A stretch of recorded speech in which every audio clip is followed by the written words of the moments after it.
राजेपुर गांव के किनारे बनी एक पुरानी दुकान, जहां गांव के लोग अक्सर बैठते हैं, उसी दुकान पर आज फिर दो पुराने चेहरे दिखाई देते हैं। रवि की यह छोटी सी दुकान वर्षों से गांव की चौपाल बन चुकी है। दीवारों पर धूल की परत, पीछे की तरफ बंधे बांस और सामने एक पुराना बेंच, यही इस जगह की पहचान है।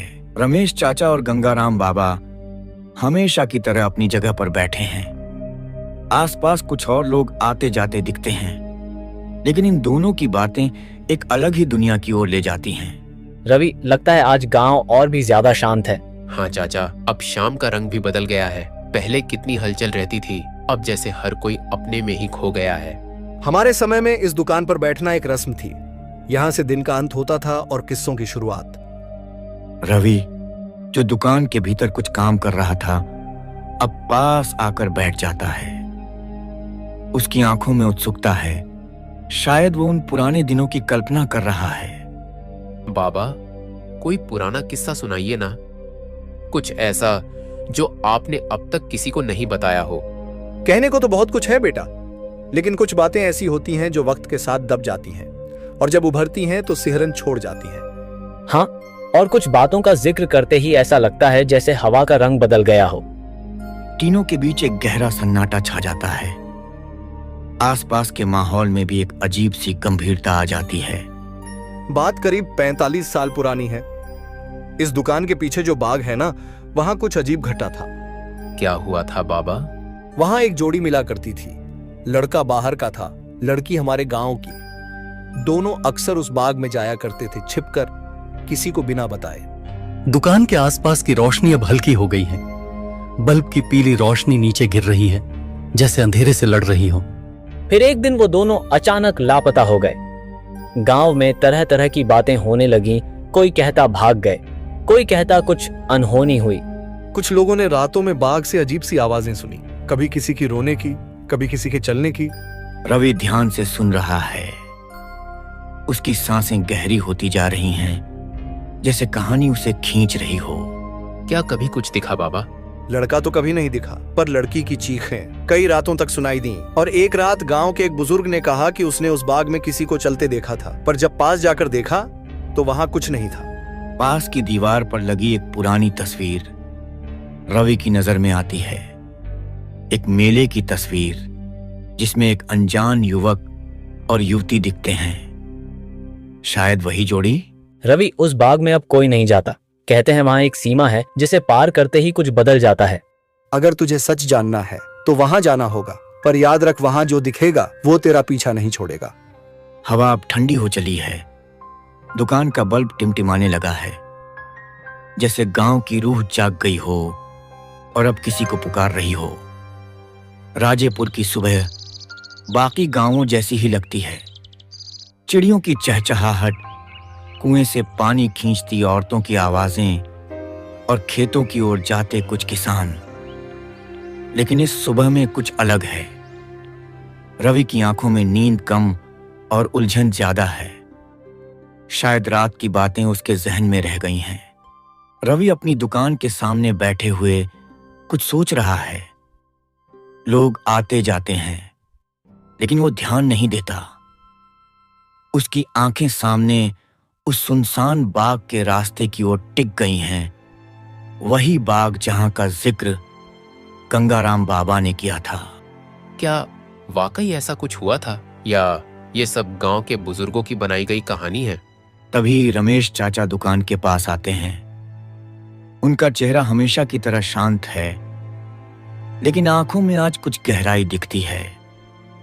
रवि उन्हें देखकर धीरे से मुस्कुराता है। आज बहुत चुप हो बेटा, सब ठीक? चाचा, वो बाग की बात जो आपने और बाबा ने कल कही थी, क्या वो सब सच था?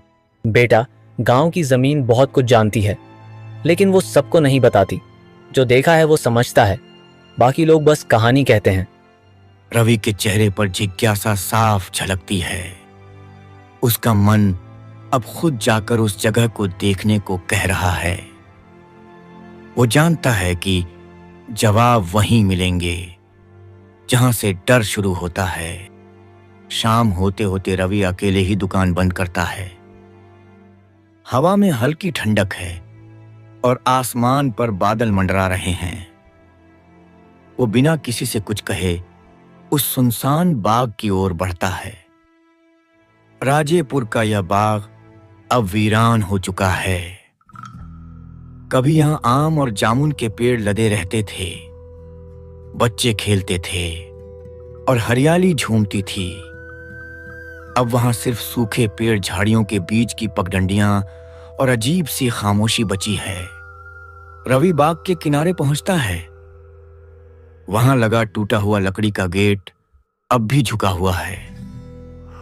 वो चारों ओर नजर घुमाता है, कोई नहीं, सिर्फ पत्तों की आवाज और हल्की सी सीटी जैसी हवा। यही जगह है जहां वो दोनों मिला करते थे। वो एक पेड़ के पास जाता है जहां जमीन थोड़ी नीची है, जैसे कोई गड्ढा सालों पहले खोदा गया हो और फिर मिट्टी से भर दिया गया हो। वहां पास में एक टूटा हुआ कांच का टुकड़ा जमीन से आधा बाहर निकला हुआ है। रवि उसे छूने की कोशिश नहीं करता, याद है उसे किसी चीज को हाथ में नहीं लेना है। वो झुककर बस ध्यान से देखता है। उस कांच के टुकड़े में जैसे कुछ हल्की सी परछाई झलकती है। ये क्या है? अचानक उसे पीछे किसी के चलने की आवाज आती है। वो तुरंत पलटता है, लेकिन वहां कोई नहीं। एक पल को सब कुछ थम जाता है। वो फिर से सुनता है हल्के कदमों की आवाज, धीरे धीरे, जैसे कोई नंगे पैर सूखी पत्तियों पर चल रहा हो। कौन है वहां? कोई जवाब नहीं आता। सिर्फ एक ठंडी हवा का झोंका रवि के कानों के पास से गुजरता है और उस हवा में एक अजीब सी गंध है, जैसे पुराने कपड़ों या मिट्टी में गड़ी किसी चीज की। रवि पीछे हटता है, लेकिन तभी वो पेड़ जिसकी छांव में वो खड़ा था अचानक हिलने लगता है, जबकि बाकी पेड़ शांत हैं। रवि कुछ पल खड़ा रहकर उस पेड़ को देखता है। उसकी नजर ऊपर जाती है। एक शाख पर कुछ झूलता हुआ सा दिखता है, जैसे कोई कपड़ा। वो ध्यान से देखने की कोशिश करता है। वो एक पुराना दुपट्टा है जो हवा में लहराता हुआ फंसा है और जिस पर लाल रंग के धब्बे हैं। पर रवि जानता है ये सब सिर्फ सुराग हैं। सच इससे कहीं गहरा है। वो वापस मुड़ने ही वाला होता है कि एक आवाज आती है बिल्कुल पीछे से, एक लड़की की धीमी टूटी सी आवाज। रवि। रवि का पूरा शरीर सिहर जाता है। उसने किसी को अपना नाम लेते सुना, लेकिन वहां कोई नहीं था। अब बाग पूरी तरह से खामोश है, लेकिन हवा का बहाव बदल चुका है और रवि को पता है कुछ तो जाग गया है। राजेपुर में दोपहर ढलने लगी है। गांव की गलियों में हमेशा की तरह हलचल है, लेकिन रवि के मन में कुछ और ही चल रहा है। कल रात बाग में जो कुछ हुआ, वो आवाज, वो दुपट्टा और वो परछाइयां सब उसके मन में चुभ सी गई हैं। वो अब दुकान पर अकेला बैठा है। आने जाने वालों को देखकर मुस्कुरा तो देता है, लेकिन ध्यान कहीं और ही है। पास ही रखे स्टूल पर गंगाराम बाबा आते हैं। उनका चेहरा थका हुआ है, लेकिन आंखें वही गहराई लिए हुए। रात को बाग गए थे? आपको कैसे पता चला? जिसने उस बाग की पुकार सुन ली हो, उसकी आंखें बदल जाती हैं, और तुम्हारी आंखें अब पहले जैसी नहीं रहीं। रवि अब कुछ छुपा नहीं सकता। उसकी सांसें तेज हैं, जैसे वो कोई बोझ उठाए हो। बाबा, वहां सच में कुछ है। किसी ने मेरा नाम लिया। मैंने कुछ महसूस किया, जैसे कोई मुझे देख रहा हो। बाबा चुप रहते हैं। हवा का बहाव थोड़ा तेज हो गया है। कुछ पत्ते दुकान के सामने उड़कर आ जाते हैं और वहां एक पल रुक जाते हैं, जैसे सुनने आए हों। वो लड़की जिसके बारे में तुमने सुना, उसका नाम सुहानी था, और वो नाम अब भी बाग में गूंजता है। क्या वो मर गई थी? कोई कभी नहीं कह पाया कि वो मरी या कहीं चली गई, लेकिन उसकी मौजूदगी वहां आज भी है। वो अब किसी से कुछ कहना चाहती है। रवि की आंखें फैल जाती हैं। अब वो केवल डर में नहीं है, वो जानना चाहता है कि सुहानी क्या कहना चाहती है और क्यों उसे पुकार रही है। बाबा, क्या आपको लगता है कि वो मुझसे कुछ चाहती है? हो सकता है, पर अगर तू उस रास्ते पर गया तो वापस लौटना आसान नहीं होगा। इसी बीच रमेश चाचा भी वहां पहुंचते हैं। उनकी चाल थोड़ी तेज है, चेहरा गंभीर। रवि, बाग से दूर रहो। जो कुछ हमने देखा सुना वो सिर्फ कहानियां नहीं थी। मैं जानता हूं, मैं उस दिन वहां था जब आखिरी बार सुहानी दिखी थी। अब सबकी नजरें रमेश चाचा पर टिक गई हैं। आप वहां थे? हाँ, सुहानी और वो लड़का अर्जुन, हम तीनों स्कूल में साथ पढ़ते थे। मैंने कभी नहीं सोचा था कि उनकी कहानी इतनी भयावह होगी। गंगाराम बाबा ध्यान से रमेश चाचा की बात सुन रहे हैं, जैसे पुरानी तस्वीरों में खो गए हों। उस दिन भी शाम थी। अर्जुन और सुहानी बाग की ओर गए थे। मैंने उन्हें जाते देखा और फिर कुछ देर बाद एक चीख सुनाई दी। चारों ओर सन्नाटा छा गया है। दुकान के आसपास के लोग अब धीरे धीरे दूर चले गए हैं। बातें अब सिर्फ 3 लोगों के बीच रह गई हैं और एक रहस्य के बीच। फिर आपने क्या देखा? मैं जब बाग के पास पहुंचा तो वहां सिर्फ सुहानी का दुपट्टा था, जिस पर खून के धब्बे थे। अर्जुन कभी नहीं मिला। और तभी से बाग की रातें बदल गईं। हर अमावस की रात वहां किसी के कदमों की आवाज आती है और एक नाम गूंजता है। हाँ, रवि का चेहरा अब और गंभीर हो गया है। वो इस कहानी का हिस्सा बन चुका है, अब चाहे वो चाहे या ना चाहे। क्या आज रात अमावस है? हाँ। रमेश चाचा और गंगाराम बाबा दोनों उसे देखते हैं, चुप, शांत, लेकिन भीतर से बेचैन। अगर जाना ही है तो खाली मत जाना। पर कुछ ले जाना भी मत। वो पहचानती है इंसानों को, पर डर जाती है उनके साथ लाए बोझों से।